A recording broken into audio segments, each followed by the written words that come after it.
आज हम जर्नल की आगे फर्दर एंट्रीज करेंगे। अब ये कुछ ऐसी एंट्रीज है, हमने एक्सपेंस किए थे। एक्सपेंस में हमने क्या पढ़ा था? Expense account debit to cash, cheque के थ्रू हुआ तो टू बैंक। अब for example wages paid, salary paid, commission paid, these all are expenses. But अगर ये सेम एक्सपेंसेस किसी एसेट्स के ऊपर हो, फॉर एग्जाम्पल बिल्डिंग के ऊपर, मशीनरी के ऊपर, तो ये जो एक्सपेंसेस है, ये एक्सपेंसेस कैपिटल एक्सपेंडिचर कहलाएंगे आपके, और इनका ट्रीटमेंट आप अलग से नहीं करोगे। सपोज करो आपने कोई इंस्टॉलेशन किया या वेजेस दी उसके लिए किसी वर्कर को कि उसने इंस्टॉल किया आपकी मशीनरी, तो आप उसको वेजेस अकाउंट से क्रिएट नहीं करोगे, आप मशीनरी अकाउंट से ही करोगे। इसके लिए मैं आपको पहले ये समझाती हूँ। जैसे फॉर एग्जाम्पल हम कोई हैवी मशीनरी लेके आए और हमने रिक्शा करवाया या कोई छोटा टेम्पो करवाया, आपने उसको पैसे दिए, तो वो पैसे आपके फर्दर एक्सपेंस नहीं होंगे। या फॉर एग्जांपल आप घर लेके आए तो घर में आके उसको इंस्टॉल करवाना था, इंस्टॉलेशन के आपके चार्जेस हुए, तो आप क्या करते हो? अगर आपकी कोई चीज 10,000 की है, 5,000 आपके इंस्टॉलेशन चार्जेस हुए हैं, तो आप ये मान के चलते हो कि 10,000 प्लस 500 के आपके अगर इंस्टॉलेशन चार्जेस है तो वो 10,500 की वो आपकी चीज की वैल्यू है, आपकी वो कॉस्ट है उस चीज के लिए जिसको आप खरीद के लेके आए। तो यहाँ पे हम वही आज एंट्रीज करेंगे। एक बार कौन सी है? Generalized the following transaction. मैं आपको एक एग्जांपल के थ्रू समझाती हूँ। Paid cash ₹20,000 for installation of machinery. Machinery install करने के लिए 20,000 कैश दिया। अब अगर कोई मशीनरी परचेज की है तो हम क्या करते हैं? मशीनरी टू कैश कर देते हैं। सिमिलरली अगर मशीनरी को इंस्टॉल किया है तो भी आप क्या एंट्री डालोगे? Machinery to cash. कितने की आएगी? 20,000 की। ये आपका कैपिटल एक्सपेंडिचर है।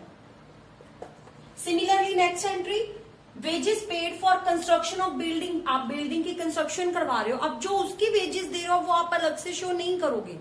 जो आपकी ऑफिस में वर्कर्स को दी है या आप फैक्ट्री में किसी को दे रहे हो वो आपकी वेजेस है, लेकिन अगर कोई कंस्ट्रक्शन वर्क चल रहा है तो वो सारा खर्चा आप बिल्डिंग में ही डालोगे। वो जितना एक्सपेंस है वो आपका बिल्डिंग में ही आएगा, तभी उसकी कॉस्ट आएगी आपकी बिल्डिंग की निकल के। तो यहाँ पे building account debit to cash, ये भी आपका कैपिटल एक्सपेंडिचर है। नेक्स्ट है रिपेयर ऑफ मशीनरी। अब रिपेयरिंग क्या होती है? ये आपका पार्ट नहीं है। कोई चीज न्यू लेके आए, उसके ऊपर इंस्टॉलेशन की, उसको बनाने के लिए wages the, these all are capital expenditure. But जब आप किसी एसेट्स को रिपेयर करवा रहे हो तो रिपेयरिंग तो आपके नॉर्मल खर्चे में आ गई ना, डे टू डे जो आपके चलते हैं, जैसे वेजेस आपने पे की है या आपने सैलरी पे की है। सिमिलरली यहाँ पे आपका रिपेयर एक एक्सपेंस है, तो आप क्या क्रिएट करोगे? Repair account debit to cash. Clear? Next है timber of 2,500 and bricks of 20,000 were purchase for construction of building. एक बिल्डिंग की कंस्ट्रक्शन के लिए टिम्बर और ब्रिक्स की जरूरत पड़ी। सेम मैंने जो पहले समझाया कि कंस्ट्रक्शन वर्क चल रहा है तो वो बिल्डिंग में ही ऐड होंगी ना वो चीजें, क्योंकि ये हमारा कौन सा एक्सपेंडिचर है? Capital expenditure. इसलिए हम क्या करेंगे? Building account debit to cash, हम बिल्डिंग ही मान के चलेंगे। समटाइम क्या होता है कि आप जब कोई चीज परचेज करते हो, आप उससे पहले कुछ एडवांस दे देते हो और उसके साथ ही आपका जो खर्चा होता है, जैसे कोई इंस्टॉलेशन चार्जेस या अदर, तो आप उसके बीच में ही उसकी कॉस्ट में ऐड कर देते हो। तो इसकी एक एग्जांपल है, paid ₹50,000 in advance and order a machinery for form. अभी ऑर्डर दी है, देखो ऑर्डर कैंसिल भी हो सकता है आपका, तो आप ऑर्डर के लिए कोई एंट्री नहीं डालते हो। ऑर्डर रिसीव किया या ऑर्डर आपने दिया, हम उसकी कोई एंट्री नहीं डालते। लेकिन यहाँ पे क्या हो रहा है? आपके पास एडवांस आ गया उस ऑर्डर के अगेंस्ट, आपने जो दिया है मशीनरी के, तो हम क्या क्रिएट करेंगे यहाँ पे? और ये जितनी भी पेमेंट आपकी मेड बाय चेक हो रही है तो हम लिखेंगे advance for machinery account debit to bank. कितने का? 50,000। Another line is machinery was received on 15 days. अब 15 दिन बाद मशीनरी मिल गई, यानी कि एक्चुअल में आपके पास मशीन आ चुकी है। कितने की कॉस्ट है? 4,70,000 and 30,000 paid for its installation. यानी कि अब मशीनरी की कॉस्ट कितनी होगी? 4,70,000 प्लस 30,000। अब हम इसको अलग से ट्रीट नहीं करेंगे, इसके बीच में ही ऐड करेंगे, तो आपकी मशीन कितने की होगी? 5 लाख की। यानी कि आपकी एंट्री क्या डलेगी, परचेज की है ना, तो एंट्री क्या है, मशीनरी अकाउंट डेबिट टू किसके थ्रू पेमेंट की, बैंक के, to advance for machinery account. अब ये आप एक एंट्री यहां पे डालोगे। अब इसमें क्या होगा, जो आपने मशीनरी एडवांस में ली कितने की थी, 50 की, टोटल मशीन आपकी कितने की है, 5 लाख की। नाउ यानी कि बैंक में जो आपकी पेमेंट है, जो आपके एसेट्स रिड्यूस हो रही है, वो कितने की होंगी, 4,50,000 की। तो ये इस टाइप की भी आपको एक्सपेंसेस आ सकते हैं जो मेन एसेट्स के ऊपर किए होते हैं। नेक्स्ट 2 एंट्रीज और है हमारी, जो हमारी प्रीवियस लेक्चर में हमने नहीं की है, जो सेल और परचेज रिलेटेड ही है। गुड्स रिटर्न टू हमने किया ना, purchase account debit to cash to cheque, bank के थ्रू की है तो टू बैंक, क्रेडिटर की है तो हम टू क्रेडिटर करते हैं। बट अगर हमने क्या किया, गुड्स रिटर्न कर दी, अब किसको की, अगर कोई वर्ड ऐसे लिखा था ना, गुड्स रिटर्न टू, पहले आपको बताया होगा परचेजेस का, उसके बाद नीचे दिया होता है कि कुछ गुड्स डिफेक्टिव होने के कारण आपने रिटर्न कर दिया, आपने वापस कर दी। तो परचेजेस को हम क्या करते हैं, डेबिट करते हैं ना, और क्रेडिटर को हम क्या करते हैं, क्रेडिट करते हैं। यहां पे हम क्या करेंगे, जिस पर्सन को हम गुड्स रिटर्न कर रहे हैं, debit to purchase return account, यहां पे आप सप्लायर भी, सप्लायर का नाम आएगा वैसे आपका यहाँ पे, नॉट क्रेडिटर, आप यहाँ पे सप्लायर लिखोगे, ठीक है, क्योंकि जिनसे हमने खरीदी है वो हमारे लिए सप्लायर है, और जिसको हमने बेची है वो हमारे लिए कस्टमर है। तो हम उसके अकाउंट से हम इसको एंट्री डालेंगे, ना कि सब क्रेडिटर के अकाउंट से ना। नेक्स्ट है गुड्स रिटर्न बाय, अब किसी ने हमें गुड्स रिटर्न की, कौन है वो, हमारा कस्टमर। जब हमने बेची थी तो हमने एंट्री क्या की थी, सेल को क्या किया था, हमने क्रेडिट किया था। अब उस पर्सन ने हमें कुछ गुड्स रिटर्न कर दी ड्यू टू सम डिफेक्टिव, या उसके अकॉर्डिंग नहीं पहुंची हैं, सो ऑन रीजंस हो सकते हैं, तो फिर हम एंट्री क्या डालेंगे, यहाँ पे सेल को क्रेडिट करते हैं तो सेल रिटर्न को क्या करेंगे, account debit to customer account, क्योंकि यहाँ पे कस्टमर ने रिटर्न की है। एक चीज और मैं आपको बताऊंगी, परचेज रिटर्न को आप क्या बोलते हो, रिटर्न आउटवर्ड, क्योंकि आप अपने बिजनेस से बाहर भेज रहे हो, गुड्स वापस कर रहे हो। और सेल रिटर्न को बोलते हैं रिटर्न इनवर्ड। अगर आपको क्वेश्चन आता है ना रिटर्न इनवर्ड का, तो इसका मतलब क्या है, सेल रिटर्न, और अगर आता है रिटर्न आउटवर्ड तो इसका मतलब क्या है, परचेज रिटर्न। आज हमारा जो टॉपिक थे, जितने भी आपकी जर्नल एंट्रीज थी, हमने वो सारी डिस्कस कर ली है, very first entry to these all entries. अब आपकी ये जितनी प्रैक्टिस करोगे आप इन एंट्रीज की, तभी आपको ये एंट्रीज आएंगी। अब आपने करना क्या है, आप चाहे कोई एग्जाम्पल ले लीजिए, जो भी आपके पास बुक है, आप उसकी जितनी भी एग्जाम्पल्स हैं आप वो सब करो। जहां पे भी आपको डाउट लगता है, आप मैसेज के थ्रू या मुझे कॉल करके आप अपने डाउट्स क्लियर कर सकते हो, ठीक है। तो ये सारी एंट्रीज आपकी है, क्योंकि नेक्स्ट टॉपिक हमने शुरू करना है जीएसटी कंसेप्ट, क्लियर। अगर आपको ये समझ आती है तो आप जीएसटी की एंट्री, कोई प्रॉब्लम नहीं आएगी, जीएसटी आप आराम से कर सकते हो, बट आपकी ये प्रैक्टिस ज्यादा जरूरी है। तो आपने सबसे पहले इसकी प्रैक्टिस करनी है। मैं आज आपको ओनली जीएसटी कंसेप्ट है, उसका मीनिंग और आपको ये इंट्रोडक्शन ही करवाऊंगी, इसके हम क्वेश्चन अभी स्टार्ट नहीं करेंगे। पहले आप ये सारे जितनी भी इसकी एग्जाम्पल्स हैं वो आपने करनी है, जीएसटी जस्ट आपने मीनिंग ही करना है। Let's start GST concept. What is GST? Goods service tax. पहले क्या होता था, वेरियस सर्विस टैक्स होते थे जब भी आप कोई चीज परचेज करते थे इनडायरेक्ट टैक्सेस में। अभी गवर्नमेंट ने क्या किया, पिछले 2 ईयर से उन्होंने goods service tax only 1 tax introduce करवा दिया कि आपको जस्ट यही टैक्स पे करना पड़ेगा, अदर टैक्सेस आपके नहीं लगेंगे आपको। तो ये जो टैक्स है आपका, this is called indirect tax.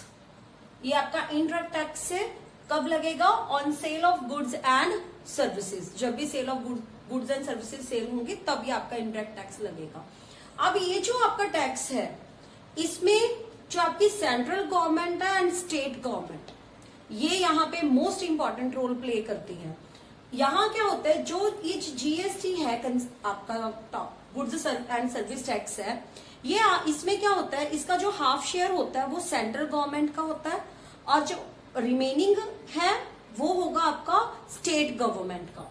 तो यहाँ पे हम ये देखेंगे कि जो हाफ जीएसटी है वो किसके पास जाएगा, सेंट्रल गवर्नमेंट के पास, एंड जो रिमेनिंग हाफ है वो किसके पास जाएगा, स्टेट गवर्नमेंट के पास। अब ये जो जीएसटी है हमने इसको 3 कैटेगरीज में डिवाइड किया है। Very first is CGST, central goods service tax, SGST, state goods service tax, IGST, integrated goods service tax. CGST और एसजीएसटी हमने ये अभी डिस्कस किया कि 50:50 की रेशियो होती है, यानी कि हाफ उसके पास हाफ उसके पास। फॉर एग्जाम्पल टोटल टैक्स कितना है जीएसटी, 12%। तो क्या होगा इसमें, 6% किसका होगा, सीजीएसटी का, एंड 6% किसका होगा, एसजीएसटी का।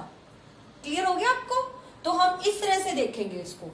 उसके बाद यहां जो इनकी एंट्रीज चलती हैं, अब जो आपका सीजीएसटी और एसजीएसटी है ये होते हैं इंट्रा स्टेट ट्रांजैक्शंस पे।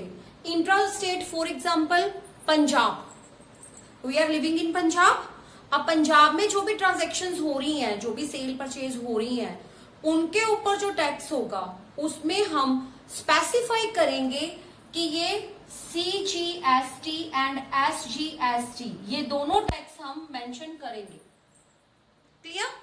लेकिन अगर आप one state to another state कर रहे हो, फॉर एग्जाम्पल आप यहाँ पंजाब टू हरियाणा कर रहे हो, या पंजाब टू राजस्थान, या हरियाणा टू राजस्थान, हरियाणा में रहते हैं हरियाणा टू राजस्थान कर रहे हो, या आप पंजाब के रेजिडेंशियल हो, वहां आपकी मेन सर्विस और आपका जो मेन ट्रेडर है वो आपका कहाँ पे है, हरियाणा में है। तो ये आपके जो इंटर स्टेट हो रही हैं आपकी ट्रांजैक्शंस, वो आपकी क्या, उसमें कौन सा टैक्स आपका लगेगा, आईजीएसटी। यानी कि आप कैसे इसको किस तरह से आप डोनेट करोगे, सीजीएसटी 6%, एसजीएसटी 6%, इस तरह से तो आप करोगे इसको इंट्रा स्टेट में, जब स्टेट के बिटवीन ही हो रहा है। लेकिन जब उसने बोला आउटसाइड द स्टेट, तो आप एक ही एंट्री डालोगे, वहां पे आप लिखोगे आईजीएसटी 12%, क्योंकि वहां पे आप जो सेंट्रल गवर्नमेंट और स्टेट गवर्नमेंट का जो शेयर है वो आप अलग अलग नहीं शो करोगे। आप वहां पे क्या करोगे, ओनली आईजीएसटी 12%। क्लियर? अब जो हमारी ट्रांजैक्शन होंगी, अब वो कैसी होंगी हमारी transaction, CGST central goods service tax and SGST state goods service tax. हमने फर्दर इसको क्या किया, एक बनाया input CGST, input CGST, output CGST. यानी कि इनपुट सीजीएसटी का मतलब क्या है, जब आप कोई चीज परचेज कर रहे हो ना तो आपको उस पर टैक्स देना पड़ेगा, तो उस टाइम पे आप क्या यूज करोगे, इनपुट सीजीएसटी, यानी कि जब आप जीएसटी पेड करते हो। क्लियर? और आप कब पेड करोगे, जब आप परचेजेस करोगे। ठीक है? आउटपुट सीजीएसटी का क्या मतलब हुआ, जब आप सेल करोगे, जब सेल करोगे यानी कि सीजीएसटी कलेक्टेड फ्रॉम कस्टमर्स, तब आप पे नहीं करोगे, जिस कस्टमर को आपने सेल की है वो कस्टमर पे करेगा, यानी कि जीएसटी कलेक्टेड फ्रॉम कस्टमर। और क्या एंट्री होगी वहां पे, आउटपुट सीजीएसटी। सिमिलरली अगर एसजीएसटी है, स्टेट गुड्स सर्विस टैक्स, तो आप इनपुट एसजीएसटी, आउटपुट एसजीएसटी। अगर आपकी आईजीएसटी है तो input IGST, output IGST. Clear? अब कोई परचेज किया तो परचेज अकाउंट डेबिट, इनपुट। अगर आपकी इंट्रा स्टेट है तो आप ये दोनों यूज करोगे, इंट्रा स्टेट में आपकी ये दोनों ट्रांजैक्शन लिखी जाएंगी, और अगर आपका इंटरस्टेट है यानी कि टू स्टेट के बिटवीन हो रहा है तो आप ओनली आईजीएसटी ही लिखोगे, सफिशिएंट आपका। यानी कि जब भी आप लिखते हो, मैं आपको यहाँ पे एक एग्जांपल के थ्रू बता देती हूँ। जैसे फॉर एग्जांपल आपने परचेज की, purchase account debit, input SGST account debit, input CGST account debit to किसमें हुई है, कैश बैंक जिसके थ्रू मर्जी हुई है या आपके क्रेडिटर के थ्रू हुई है, जो भी हुई है आप यहाँ पे मेंशन कर दोगे। और आप फिर करोगे क्या, इसमें ये जो दोनों है इसमें आप सपोज करो 12% है तो 6% आपका इसमें कटेगा और 6% आपका इसमें जाएगा। वहीं अगर आईजीएसटी है तो आपकी एंट्री क्या पड़ेगी, purchase account debit, input IGST account debit to cash bank जो भी आपकी है या आपके क्रेडिटर्स है। क्लियर हो गया आपको। और यहां पे कितने परसेंट पड़ेगी आपकी, वो 12%। अब सपोज 18% है तो फिर क्या होगा आपका, 18 में 9% सीजीएसटी, 9% एसजीएसटी, और अगर आप इंटर स्टेट कर रहे हो तो फिर आप क्या लोगे, आउटसाइड द स्टेट, तो आप यहाँ पे टोटल 18% शो करोगे क्योंकि इंटीग्रेटेड मतलब दोनों का इंटीग्रेशन है। तो ये आपका जीएसटी कंसेप्ट है, कोई टफ कंसेप्ट नहीं है, ये आपका बहुत इजी है जब हम करेंगे। बट वही यहाँ पे प्रॉब्लम है, अगर आपको सिंपल बेसिक ट्रांजैक्शंस ही नहीं आती हैं सेल परचेज की तो आपको ये टफ लगेगा। अभी आपने देखा, मैंने फटाफट आपको ये बताया कि किस तरह से करना है, purchase account debit, input CGST, input SGST to cash bank जो भी आपका है, और यहाँ पे purchase account debit, input IGST to cash जो भी है। बट अगर आपको एंट्रीज ही नहीं आएंगी, जर्नल एंट्रीज ही नहीं आएंगी तो ये आपको टफ लगेगा करना। तो सबसे पहले आपने वही कंसेप्ट, मैं दोबारा रिपीट कर रही हूँ, आज जितनी भी एग्जांपल्स हैं आपके पास, जो भी बुक है उसमें जितनी भी एग्जांपल्स दी हैं आपको विदाउट जीएसटी, आप पहले वो ट्राई करो, उसको अच्छे से करो, आपको समझ आती है, उसके बाद आपका नेक्स्ट जो लेक्चर है वो जीएसटी की जो प्रॉब्लम्स है, जो इसकी एग्जांपल्स है, हम उससे शुरू करेंगे, इसकी जर्नल एंट्री से हम स्टार्ट करेंगे। कुछ सम गुड्स एंड सर्विसेज है जो एग्जम्प्टेड है from Levi of GST. GST जिनके ऊपर गवर्नमेंट कहती है कि नहीं लगाना है, ये कुछ है आपके एग्जम्प्टेड हैं। कौन सी गुड्स एंड सर्विसेज हैं जिन पे आप नहीं लगाओगे, इलेक्ट्रिसिटी बिल्स, जितने भी इलेक्ट्रिसिटी बिल्स आएंगे, water bills, salaries, wages, educational services and health services, इनको छोड़ के जितनी भी आपकी ट्रांजैक्शन आएंगी उनके ऊपर जीएसटी आपका होगा।